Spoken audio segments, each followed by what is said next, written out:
దేవుని పరిశుద్ధమైన నామానికి స్తోత్రములు. దేవుని యొక్క సన్నిధిలో ఆయన మాటలు వినటానికి, వాక్యం ద్వారా బలం పొందుకోవటానికి, ఆత్మీయ క్షేమాభివృద్ధిని కలిగి ఉండటానికి మీరందరూ కూడా ప్రభు యొక్క రాకడ కొరకు సిద్ధపడి ఆయన రాకడలో ఎత్తబడేటువంటి గుంపులో ఉండటానికి మీ కొరకు ఏర్పాటు చేయబడినటువంటి కర్మేలు అగ్ని అనేటువంటి మా ఈ కార్యక్రమం ద్వారా బలం పొందుకోవటానికి ఏకీభవించిన మీ అందరికి కూడా ప్రభునామమున హృదయపూర్వకంగా, ప్రేమపూర్వకంగా మీ అందరికీ వందనాలు తెలియజేస్తూ ఉన్నాం. మిమ్మల్ని అందరినీ ఈ కార్యక్రమానికి ఆహ్వానిస్తూ ఉన్నాం. బాగున్నారండి మీరందరూ? నూతన సంవత్సరంలో మీ జీవితాలు నూతనపరచబడ్డాయని నేను భావిస్తూ ఉన్నా. ప్రత్యేకించి మీరందరూ కూడా వాగ్దానాలు పొందుకొని సంతోషంగా ఉన్నారు కదా. దేవుడు మంచి మంచి వాగ్దానాలు, శ్రేష్టమైనటువంటి ఆశీర్వాదాలతో కూడినటువంటి వాగ్దానాలు, దేవుడు మిమ్మల్ని ఎలా దీవించాలనుకుంటున్నాడో ఆ దీవెనను ఒక వాగ్దానంగా మీరు ఆయన అనుగ్రహించారు, మీరు పొందుకున్నారు. వాగ్దానం మనం తీసుకున్నాం, కానీ మనం తీసుకున్నటువంటి వాగ్దానము ఎలా స్వతంత్రించుకోవాలి, అది నేటి మన అంశం. వాగ్దానాలు వాచ్ నైట్ సర్వీస్లో ఏకీభవించిన ప్రతి ఒక్కరం పొందుకుంటాం. మందిరానికి ఎవరు వెళ్తారో వాళ్ళు తీసుకుంటారు. ఇంటి దగ్గర ఉన్నటువంటి వాళ్ళకి కూడా, దేవుడంటే నమ్మనటువంటి వారికి కొంతమంది పెద్దలు కానీ వారి కుటుంబీకులు తీసుకువెళ్ళి ఇస్తూ ఉంటారు. ప్రియ దేవుని బిడ్డలారా, వాగ్దానం దేవుడు మనకిస్తున్నాడు. మీ జీవితాలలో కూడా మీరు చాలా వాగ్దానాలు పొందుకున్నారు.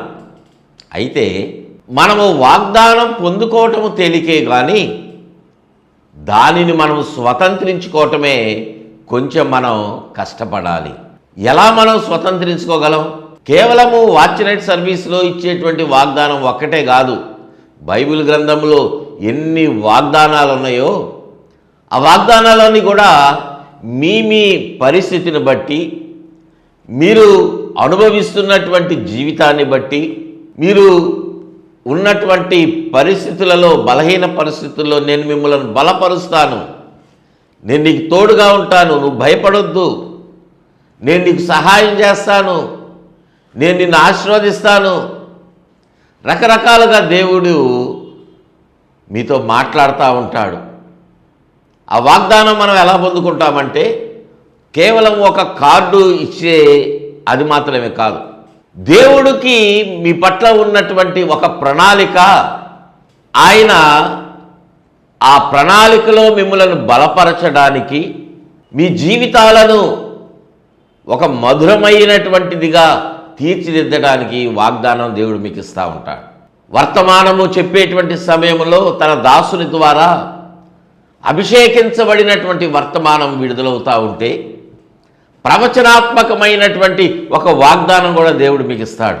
మీరు గ్రహించట్లా. కాకపోతే దేవుని యొక్క వాక్యం మీరు మందిరంలో విన్నా, టీవీలో విన్నా, లేకపోతే ఏదైనా ఓపెన్ మీటింగ్స్లో విన్నా, దేవుడు మీతో మాట్లాడుతూనే ఉంటాడు తన వాగ్దానాల ద్వారా. మీ పరిస్థితులను బట్టి దేవుడు మీకు వాగ్దానమును అనుగ్రహించినప్పుడు మీరు ఎప్పుడైతే దానిని గుర్తిస్తారో, దానిని పొందుకుంటారో, మీరు బలం పొందుకుంటారు. దేవునికి మహిమ కలుగును గాక. హల్లెలూయా. అంత మాత్రమే కాదు, అభిషేకించబడినటువంటి ప్రవక్తల ద్వారా, సేవకుల ద్వారా కొన్ని ప్రవచనాలు కూడా విడుదల చేసి దేవుడు మిమ్మల్ని ఎలా దీవిస్తాడు, మీ పరిస్థితి ఏంటని కూడా ఆయన తెలియజేసి మిమ్మల్ని బలపరుస్తాడు తన వాగ్దానాల ద్వారా. దేవుడు యొక్క పని వాగ్దానం ఇవ్వటము. అయితే చాలామంది జీవితాల్లో ఆ వాగ్దానము నెరవేర్చబడటంలా కొంతమంది జీవితంలో ఆలస్యంగా నెరవేర్చబడతా ఉంది. కొంతమంది జీవితంలో ఈ వాగ్దానం నేను నా జీవితంలోనికి రావాలంటే ఏం చేయాలి అని వాళ్ళు సందిగ్ధావస్థలో ఉన్నారు, డైలమాలో ఉన్నారు. మా పరిస్థితి ఏంటి? ఇంకా మా జీవితంలో ఈ వాగ్దానము పొందుకున్నాను, కానీ ఇంకా నేను స్వతంత్రించుకోలేదేంటి? దేవుడు మర్చిపోయాడా? దేవుడు కూడా ఒక పొలిటీషియన్ లాగా అబద్ధమాడుతున్నాడా? ఎందుకంటే రాజకీయ నాయకులు మనం వింటూ ఉంటాం, ఎలక్షన్ టైంలో విస్తారమైనటువంటి వాగ్దానాలు ఇస్తారు. మీకు అది చేస్తాం, ఇది చేస్తాం, అది ఇస్తాం, ఇది ఇస్తామని ఎన్నో చెప్తారు. ప్రియ దేవుని బిడ్డలారా, రాజకీయ నాయకుల్లాగా దేవుడు వాగ్దానం ఇస్తే అబద్ధమాడేటువంటి వాడు కాదు. అంటే ఏ పొలిటీషియన్ని నేను విమర్శించటం లేదు, కానీ ఎక్కువ మంది చేస్తున్నటువంటి పని ఇది కాదంటారా ప్రియ దేవుని బిడ్డలారా? కానీ దేవుడు అబద్ధం ఆడటానికి ఆయన నరుడు కాదు. వాగ్దానము చేసినటువంటి వాడు ఎలాంటి వాడంటే నమ్మదగిన వాడు, నమ్మకం కలిగినటువంటి వాడు, నెరవేర్చగలిగినటువంటి సమర్థుడు. దేవునికి స్తోత్రం చెల్లిద్దాం. హల్లెలూయా. దేవుని యొక్క వాగ్దానం మనం పొందుకున్నాం, ప్రార్థన చేశాము, మన హృదయాన్ని దేవుని సన్నిధిలో కృమ్మరించడం ద్వారా దేవుడు మనతోటి వాగ్దానం ఇచ్చి మనల్ని బలపరిచాడు. కానీ ఆ వాగ్దానం మన జీవితంలో నెరవేర్చబడలేదేమో కదా. ఎలా ప్రభువా, ఏంటి నాయనా, నాకు వాగ్దానం ఇచ్చావు, నా కన్నీరు తుడుస్తానన్నావు, నన్ను హత్తుకుంటానన్నావు, కృంగిన స్థితిలో ఉంటే లేవనెత్తుతానన్నావు, భయపడద్దన్నావు, కానీ పరిస్థితులన్నీ భయంకరంగా ఉన్నాయి. నా జీవితము ఎట్లా కట్టుకోవాలి? మా కుటుంబంలో అలజడి కలుగుతుంది, మీరు తెలుసు అంటున్నావు అన్నీ నీకు, కానీ తెలిసి కూడా మౌనంగా ఉంటున్నావేంటయ్యా అని మనము రకరకాలుగా ప్రశ్నలతోటి దేవుని సంధించేటువంటి పరిస్థితుల్లో మనం జీవిస్తూ ఉన్నాం కాదంటారా? ఎందుకు మన జీవితంలో వాగ్దానం మనం స్వతంత్రించుకోలేకపోతున్నాము? ఎలా స్వతంత్రించుకోగలమంటే, ఇక్కడ మనం చదివినటువంటి ఆ మూలవచనం, చదువుతున్నటువంటి ఆ మూలవచనం ఒకసారి చూస్తే, హెబ్రీలకు రాసినటువంటి పత్రిక 6వ అధ్యాయము 11-12 వచనాల్లో పరిశుద్ధాత్మ దేవుడు మనకు తెలియజేస్తూ ఉన్నాడు. మీరు మందులు కాక విశ్వాసము చేతను ఓర్పు చేతను వాగ్దానములను స్వతంత్రించుకొనిన వారిని పోలి నడుచుకొనున్నట్లుగా. ప్రియ దేవుని బిడ్డలారా, ఇక్కడ పరిశుద్ధాత్మ దేవుడు మనలాగా ఉన్నటువంటి వారిని బలపరచడానికి ఒక మాట తెలియజేస్తూ ఉన్నాడు. వాగ్దానాలను స్వతంత్రించుకున్నటువంటి వారిని పోలి నడుచుకోవాలి అంటే, మనలాగానే మీలాగానే వాగ్దానాలు పొందుకున్న వాళ్ళు ఉన్నారు, వారిలో పొందుకున్నటువంటి వారు దానిని స్వతంత్రించుకున్నటువంటి వారు కూడా ఉన్నారు. వారు స్వతంత్రించుకోవటానికి ఎలాగ నడిచారు, వారిని పోలి మీరు నడుచుకోండి అని దేవుడు మన ప్రశ్నకు, మనకున్నటువంటి సమస్యకు సమాధానాన్ని తెలియజేస్తూ ఉన్నాడు. అర్థమైంది నా మాట? మనం ఎలా ఉన్నాం, వాగ్దానం ఎలా స్వతంత్రించుకోవాలి ప్రభువా అని ప్రార్థన చేస్తూ ఉన్నాం. అయ్యా, నాకు ఇవ్వబడినటువంటి వాగ్దానము ఇంకా నా జీవితంలో నెరవేర్చబడలేదు, నేను ఎట్లా దానిని స్వతంత్రించుకోవాలి అని మీ పాస్టర్ గారిని, మీ పెద్దలను, తల్లిదండ్రులను మీరు అడగొచ్చు. మీకంటే జ్ఞానంగా ఉన్నటువంటి వారిని మీరు అడగొచ్చు, భక్తి కలిగినటువంటి వారిని అడగొచ్చు. కానీ పరిశుద్ధాత్మ దేవుడు మనకు సమాధానం చెప్తా ఉన్నాడు. వాగ్దానమును స్వతంత్రించుకున్న వారిని పోలి మీరు నడుచుకోండి అంటున్నాడు. అంటే వాగ్దానం స్వతంత్రించుకున్న వాళ్ళు నడిచినటువంటి తీరనేటువంటిది మనకు పరిశుద్ధాత్మ దేవుడు బైబిల్ గ్రంథంలో వ్రాయించినటువంటి వాడుగా ఉన్నాడు, తద్వారా మనకు తెలియచేసిన వాడుగా ఉన్నాడు. దేవునికి మహిమ కలుగునుగాక. హల్లెలూయా, హల్లెలూయా. ప్రియ దేవుని బిడ్డలారా, దేవుడు తన లేఖనాల్లో వ్రాయించినటువంటి వాటిని మనము తెలుసుకోలేకపోయినాము అంటే దాని అర్థం ఏంటి? దేవుని యొక్క వాక్యాన్ని మనం చదవటం లేదు అని అర్థం. దేవుని యొక్క మాటలు మనం వినడం లేదు అని అర్థం. మందిరానికి వెళ్తున్నాం, ప్రార్థనలోనే ఉంటున్నాం, ఉపవాస ప్రార్థనలో, ప్రత్యేక ప్రార్థనలో, క్రమకూడికల్లో, మీటింగ్స్కి వెళ్తున్నావు, అన్నిట్లో ప్రార్థనలోనే ఉంటున్నావు, కానీ దేవుని మాట నువ్వు విననటువంటి స్థితిలో ఉంటే నువ్వు ఎలాగా గ్రహిస్తావు? అవును కదా, మీరు సమస్యతో బాధపడుతున్నారు, ప్రార్థన చేశారు, దేవా నాకు ఈ సమస్య ఉంది నాయనా, నేను కృంగిపోతా ఉన్నా, నా పరిస్థితులన్నీ నన్ను దిగదార్చేస్తూ ఉన్నాయి, నేను ఊబిలో పడిపోతున్నా, అడుగు తీసి అడుగు వేసే టయానికి మరికొంత లోతుకెళ్ళిపోతున్నా, ఏంటి నాయన అని మీరు అడుగుతున్నారు దేవుణ్ణి. ఆయన కూడా ఆలకించి మీకు సమాధానం చెప్తా ఉన్నాడు. డైరెక్ట్గా ఆయన మీతోటి నా కుమారుడా, నా కుమార్తె అని తన స్వరంతో మాట్లాడకపోయి ఉండొచ్చు, కానీ మీరు ప్రార్థన చేస్తున్నప్పుడు, దేవుని యొక్క వాక్యం విన్నప్పుడు, మందిరానికి వెళ్తున్నప్పుడు ఏదో ఒక రీతిలో దేవుడు మీతో తన పక్షముగా నిలబడినటువంటి తన దాసుల ద్వారా మీకు వర్తమానం ద్వారా సమాధానాన్ని తెలియచేస్తానే ఉన్నాడు. కానీ మీరు గ్రహించటంలా, గుర్తించటంలా. ఎందుకంటే మీరు దేవుని యొక్క మాటలు వినడం లేదుగా. చాలామంది ఈ స్థితిలోనే ఉన్నారు. ప్రియ దేవుని బిడ్డలారా, మందిరానికి వెళ్తున్నారు, సేవకులు వాక్యం చెప్తా ఉంటే వినట్లా. కొంతమంది మొబైల్ తీసి చూస్తూ ఉన్నారు, కొంతమంది మెసేజ్ పెడతా ఉన్నారు, కొంతమంది ఫోన్ మాట్లాడుతూ ఉన్నారు. ఆ టైంకే బయటికి వెళ్ళి ఫోన్ మాట్లాడతారు. ప్రక్కన ఉన్నటువంటి వాళ్ళతోటి ఇప్పుడు ప్రభు వచ్చేస్తున్నాడు అడుగడుగు అన్నట్టుగా వాళ్ళతో ముచ్చటిస్తూ ఉన్నారు. చూసారా, మన బలహీనతే. కానీ మనమేమంటున్నాం? దేవుడు నాతో మాట్లాడట్లేదు, నాకు జవాబు చెప్పట్లేదు, నా సమస్య అలానే ఉండిపోతూ ఉంది, మరొక నూతనమైన సమస్య వచ్చి పడతా ఉంది. ఎట్లాగానే మనం తల్లడిల్లిపోతున్నాం. కానీ ప్రభువు పరిశుద్ధాత్మ దేవుడు, నా యేసయ్య నిన్ను ప్రేమిస్తూ ఉన్నాడు కనుకనే నీకు సమాధానం సిద్ధంగా ఉంచి తీసుకొచ్చి నీకు వినిపిస్తుంటే నువ్వే వినట్లా. ప్రియ దేవుని బిడ్డలారా, ఆయన మన హృదయం దగ్గరే ఉండి మన తలుపు తడతా ఉన్నాడు. మనం తలుపు తీస్తే ఆయన మనతోటి వస్తాడు, మనతోటి ముచ్చటిస్తాడు, మన దగ్గరకు వచ్చి ముచ్చటిస్తాడు, మనతోటి మాట్లాడతాడు, బలపరుస్తాడు, మన కన్నీరు తుడుస్తాడు, మనలను హత్తుకుంటాడు. ప్రేమిస్తున్నటువంటి దేవుడు, నీ కొరకు ప్రాణం పెట్టినవాడు నీతో మాట్లాడ్డా, బలపరచడా? ఖచ్చితంగా బలపరుస్తాడు. నీతోటి భోజనం కూడా చేస్తాడు. దేవునికి మహిమ కలుగును గాక. హల్లెలూయా, హల్లెలూయా. నిన్ను పోషించడానికి ఆయన సిద్ధంగా ఉన్నాడు. నీవు కృంగిపోతున్నావు ఎందుకు ప్రియ దేవుని బిడ్డలారా? ఎంతకాలం ప్రభువుని బయట నిలబెడతావు? నీ స్వరం విని, నీ ప్రార్థన విని ఆయన వచ్చి నీ హృదయం దగ్గరుంటే ఆయనను చేర్చుకోవడానికి నువ్వు ఇంకా సంవత్సరాలు గడిచిపోతూ ఉన్నాయి.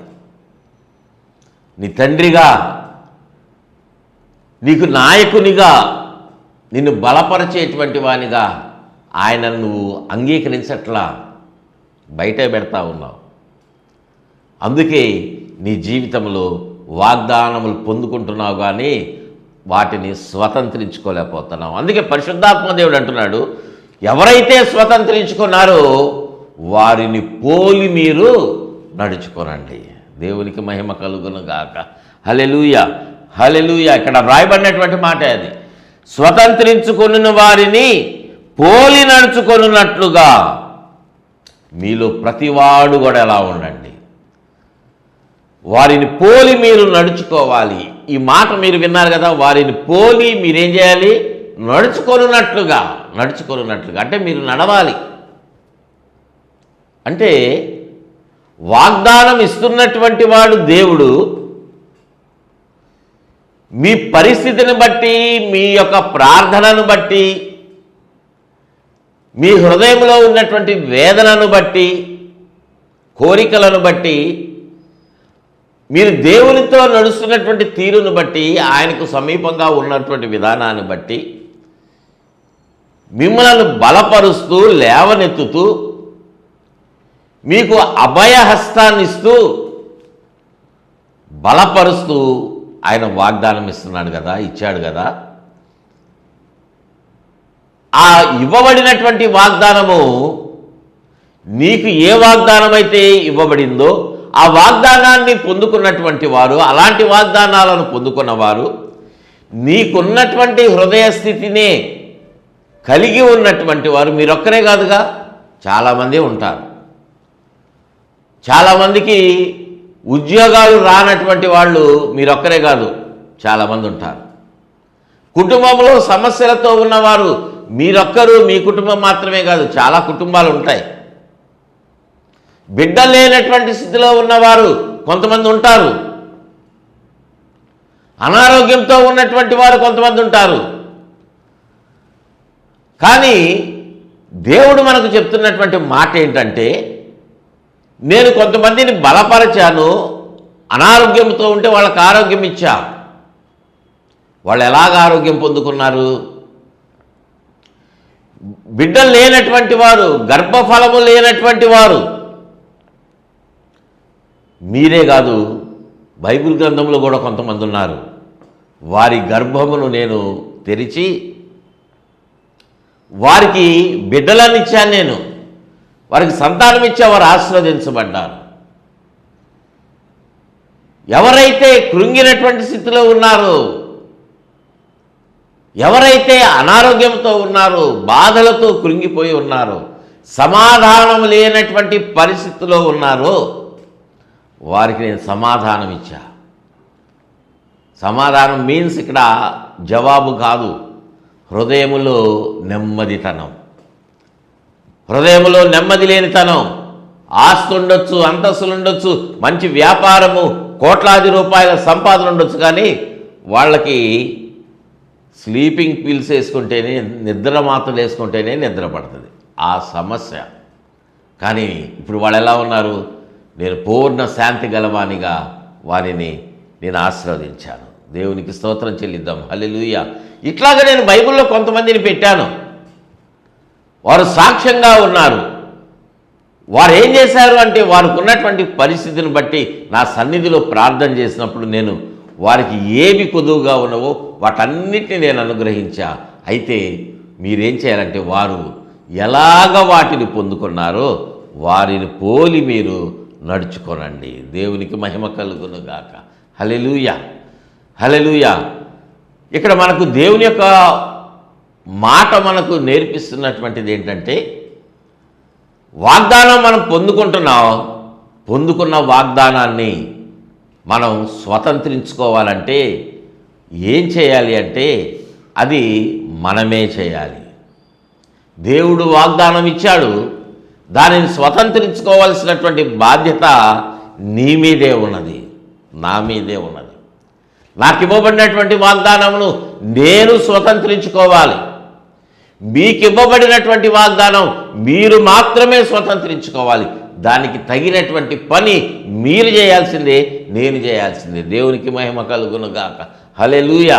వాగ్దానం ఇవ్వటం దేవుని పని, అది మన జీవితాలలో నెరవేర్చబడటము మనం చేయాల్సినటువంటి పని.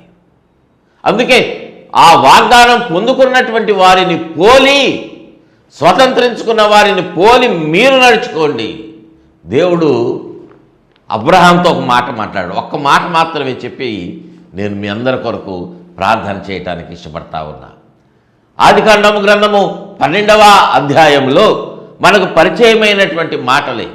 అక్కడ దేవుడు అంటున్నాడు 12వ అధ్యాయం 1వ వచనంలో, నీవు లేచి నీ దేశము నుండి, నీ బంధువుల యొద్ద నుండి, నీ తండ్రి ఇంటి నుండి బయలుదేరి నేను నీకు చూపించు దేశములకు వెళ్ళుము. 2వ వచనం, నిన్ను గొప్ప జనముగా చేసేదను, నిన్ను ఆశీర్వదించి నీ నామమును గొప్ప చేయుదును, నీవు ఆశీర్వాదముగా ఉందువు. చూసారా? అబ్రాహాముతోటి దేవుడు అంటున్నాడు, అబ్రహాంగా మార్చబడలా. అబ్రహాంగా మార్చబడినటువంటి దినముల్లోనే దేవుడు అబ్రాహాముతో పిలిచి అంటున్నాడు, నీవు లేచి నీ దేశము నుండి, నీ బంధువుల ఇంటి నుండి, నీ తల్లిదండ్రుల దగ్గర నుండి నువ్వు బయలుదేరి వెళ్ళు. ఎక్కడికి వెళ్ళాలి అంటే, నేను చూపించే దేశానికి. ఏ ప్రదేశమో కూడా చెప్పలా, ఏ మార్గంలో వెళ్ళాలో చెప్పలా, అక్కడికి వెళితే ఏమి ఇస్తాననేటువంటిది కూడా, ఎలాగ దీవించబడతావు అనేటువంటిది కూడా ఏమి వివరంగా అబ్రాహాంకి చెప్పలా. మొట్టమొదట అంటున్నాడు, నీవు లేచి. ప్రియ దేవుని బిడ్డలారా, మన జీవితాలు దేవుని యొక్క వాగ్దానం పొందుకోకుండా ఇంకా అలాగే ఉండటానికి కారణం ఏంటంటే, దేవుని మాట మనం వినడంలా. దేవుని యొక్క మాట నువ్వు వినడం లేదు. దేవుడు అంటున్నాడు, నీవు లేచి నీ దేశము నుండి నువ్వు బయలుదేరి వెళ్ళు, నీ తల్లిదండ్రుల దగ్గర నుంచి బయలుదేరి వెళ్ళు, నీ బంధువుల దగ్గర నుంచి నువ్వు బయలుదేరి వెళ్ళు. వెళుతున్నావా నువ్వు? అబ్రాహాము అయితే దేవుని యొక్క మాట ప్రకారంగా ఏదైతే దేవుడు తనతో చెప్పాడో, దేవుడు ఏదైతే తనకు చెప్పాడో 4వ వచనంలో వ్రాయబడింది. ఆదికాండం గ్రంథము 12వ అధ్యాయము 4వ వచనంలో, యెహోవా అతనితో చెప్పిన ప్రకారము అబ్రాము వెళ్ళెను. అంతే, అతనితో చెప్పిన ప్రకారము ఏదైతే దేవుడు చెప్పాడో దాని ప్రకారంగా వెళ్ళాడు. దేవునికి మహిమ కలుగును గాక. హల్లెలూయా, హల్లెలూయా. తనకున్నటువంటి తెలివిని బట్టి, తన తండ్రి దగ్గర నుంచి పొందుకున్నటువంటి ఆస్తిని బట్టి, తను సంపాదించినటువంటి దానిని బట్టి, తన సుఖంగా జీవిస్తున్నటువంటి విధానాన్ని బట్టి, దేనిని బట్టి దేవునితోటి మాట్లాడాల. దేవుడు చెప్పాడు, లేచాడు, నడవటం ప్రారంభించాడు. ప్రియ దేవుని బిడ్డలారా, నువ్వు లేస్తే నీ నడక మొదలవుతుంది. నువ్వు లేవకుండా అలానే కూర్చొని, నేడు దినాలు ఇలానే ఉన్నాయి, దేవుడు నాతో మాట్లాడాడు, నన్ను ఆశీర్వదిస్తానన్నాడు, నేను ఇక్కడే కూర్చుంటా, అడుగు కూడా కదలను, అన్నీ నాకు ఈ ప్రభువా, నాకు తోడుగానే ఉంటానన్నావు కదా, నా పక్కనే ఉండు, ఆరోగ్యం ఇస్తావు అన్నావు కదా, ఇవ్వు, నన్ను ఆస్వాదిస్తానన్నావు కదా, ఇవ్వు. అంతే. ఇదే నేటి దినాల్లో ఉన్నటువంటి వాళ్ళ పరిస్థితి. నేటి దినములలో జీవిస్తున్నటువంటి ప్రజల మనస్తత్వము, మనుషుల జీవితాలు ఇలానే ఉన్నాయి. కాదంటారా? కష్టపడటం లేదు. దేవుని యొక్క మాట స్వతంత్రించుకోవటానికి దేవుడు చెప్పినటువంటి మాట ఏంటి అని ఆలోచించడం లేదు. అక్కడే ఉండి మనం అంతకు మునుపు ఎట్లా జీవించామో అదే జీవితంలో ఉంటూ, నాకు దేవుడు వాగ్దానం ఇచ్చాడు, అది నెరవేర్చాలి, నెరవేర్చాలి, నెరవేర్చవా ప్రభా, నువ్వు అబద్ధికుడు అయిపోతావు అన్నట్లుగా దేవునితోటి వాదనాడేవాళ్ళు చాలామంది ఉన్నారు. కానీ దేవుడు అంటున్నాడు, నీ బంధువుల ఇంటి నుండి, నీ దేశం నుండి నువ్వు బయలుదేరి వెళ్ళు. కొన్ని కట్టుబాట్లతో మనం ఉన్నాం. ఆ కట్టుబాట్లలో నుండి మనము లేవాలి. మొట్టమొదట కొన్ని బంధకాల్లో బంధించబడి ఉన్నావు. ఆచారాలు అనేటువంటి కట్టుబాట్లు ఉన్నాయి కదా, కుల కట్టుబాట్లు ఉన్నాయి కదా, అవి మనుషులు ఏర్పాటు చేసినటువంటివే కదా ఈ కులము, ఇవన్నీ కూడా. నువ్వు సృష్టించబడినటువంటి దినమున నువ్వు ఏ కులమో నీకు తెలుసా? తెలీదు. సృష్టించబడినటువంటి వాళ్ళు, సృష్టించబడిన తర్వాత వాళ్ళు కొన్ని కట్టుబాట్లు, ఇవన్నీ కుల కట్టుబాట్లు, మత కట్టుబాట్లు అని ఏర్పాటు చేసుకున్నారు. వాటన్నిటిలోంచి నువ్వు బయలుదేరాల్సిందే. వాటన్నిటిలోంచి నేను విడిపిస్తా నీకు. నువ్వు లేస్తే నేను నిన్ను నడిపిస్తా. నువ్వు లేచి దేవా అంటే నేను నిన్ను నడిపిస్తా, నీ కట్టుబాట్లన్నీ నేను తొలగిస్తా. ప్రియ దేవుని బిడ్డలారా, మన జీవితాలు దేవునికి సమర్పించుకుంటేనే మనము నడవగలం. అబ్రాహాము అంటున్నాడు, నేను లేస్తున్నాను, నడుస్తా ఉన్నా. దేవునికి మహిమ కలుగును గాక. హల్లెలూయా. ఒక్కరి కూడా సంతానం లేదు, కానీ దేవుడు ఏమంటున్నాడు? అనేక జనములకు తండ్రిగా నిన్ను నేను చేస్తాను. దేవునికి మహిమ కలుగును గాక. హల్లెలూయా, హల్లెలూయా.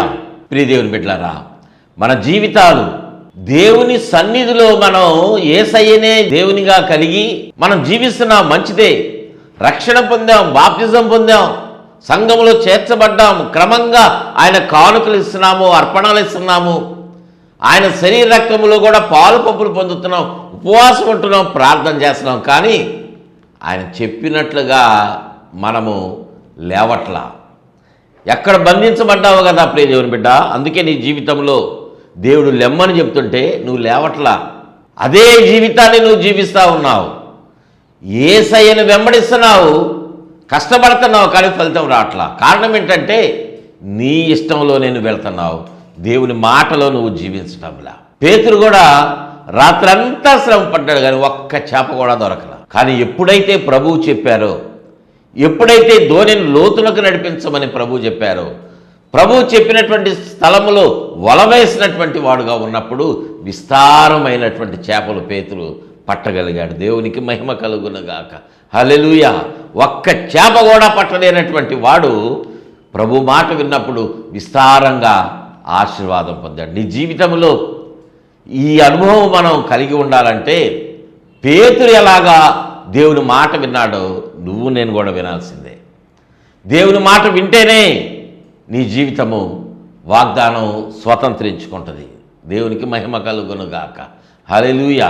ప్రియ దేవుని బిడ్డలారా, మనం ఒక మాట చూసినట్లయితే ఆదికాండము గ్రంథము 13వ అధ్యాయంలో దేవుడు అబ్రహాముని నడిపిస్తూ ఉన్నటువంటి ఆ దినాలలో తను వెళ్ళినటువంటి చోట గుడారం వేస్తున్నాడు అబ్రాము. అక్కడ బలిపీఠము కట్టి దేవునికి బలర్పించి ప్రార్థన చేస్తూ ఉన్నాడు. దేవుడు అంటున్నాడు, ఇదిగో ఈ స్థలములో, ఈ దేశంలో నువ్వు నడువు.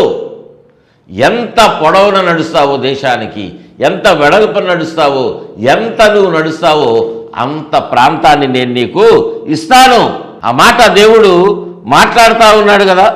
ఆదికాండము గ్రంథము 17వ వచనంలో నీవు లేచి ఈ దేశము యొక్క పొడుగున వెడల్పున దానిలో సంచరించుము, అది నీకిచ్చేదనని అబ్రాముతో చెప్పెను.